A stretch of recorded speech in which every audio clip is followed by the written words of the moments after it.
Hurricane Melissa, not just one of the strongest Atlantic hurricanes this year, but in all history, has now landed in Jamaica with wind speeds of up to 185 miles an hour. Described by the United Nations as the storm of the century, this could have dramatic implications for the island and cause a major humanitarian crisis. Let's hear right away from Dean Jones, an estate agent who joins us from Jamaica in Ocho-Rios on the coast. Dean, thanks for joining us. We've had all the predictions. What's it actually like where you are? Well, to be quite honest, I've been anxious for about 3 days now. The weather actually started to stir up on Sunday, believe it or not.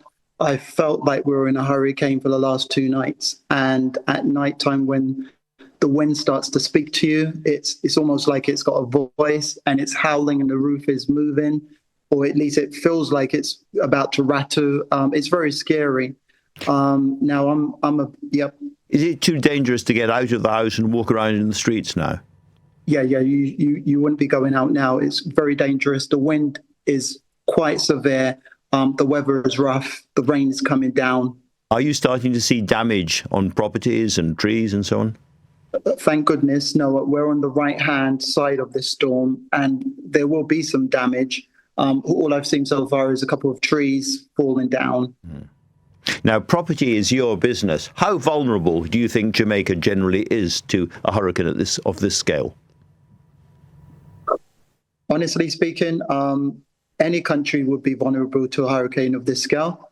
I can't believe this is happening. I'm not in disbelief, but you know, gale force winds of 175. There's not many structures that can withstand that, much less roofs, whether you have hurricane straps or not. So I'm nervous. I do read that there are quite a lot of places to escape the hurricane around the island. There are shelters of different kinds dotted all over the place. Are people making their way there already? I've been heard that a lot of people are making their way, but I've also heard that there are fishermen still on the shore. There are people still in huts putting breeze blocks on the zinc, corrugated zinc, and they're waiting it out. So I think that's extremely dangerous, and some people are still in denial because Jamaica usually escapes these things. Yeah. Well, listen, Dean, best wishes from all of us at LBC. Stay safe, and thank you very much for that. Much appreciated. And for a little bit more about the strength of the hurricane, Dr. Jess Neumann, Associate Professor of Hydrology at the University of Reading, joins me now. Jess, thanks very much for joining us. This is a hurricane. I said it was the hurricane of the century. Was I overdoing it? I was just reading something out that I'd been told. Well, the media are quite prone to over-exaggeration, but in this case, you're pretty much bang on the money. This is an absolutely huge hurricane that's just made landfall in Jamaica. It's got sustained wind speeds of well up over 185 miles per hour. And as we've just heard from Dean there, large parts of the country are getting prepared, but there are still big questions raised from some people as well about what's going to happen. Now, I'm just telling you what I've read in the past, that there are not more hurricanes happening because of global warming, but the hurricanes that are happening tend to be bigger. Again, broadly speaking, is that true? So what we are seeing is more of these larger level 4, category 5 hurricanes. And when we think of Melissa, she's been sitting off the south coast of Jamaica for a good few days now, sort of creating that anxiety in a lot of people who are on Jamaica, but also if you've got family and friends out there, you'll be worried. And what we are seeing with climate change is often these sort of stalling systems that just sit and they suck up the warmth and the moisture from the sea. And that is what's so damaging. That's what brings huge storm surges and huge amounts of rain.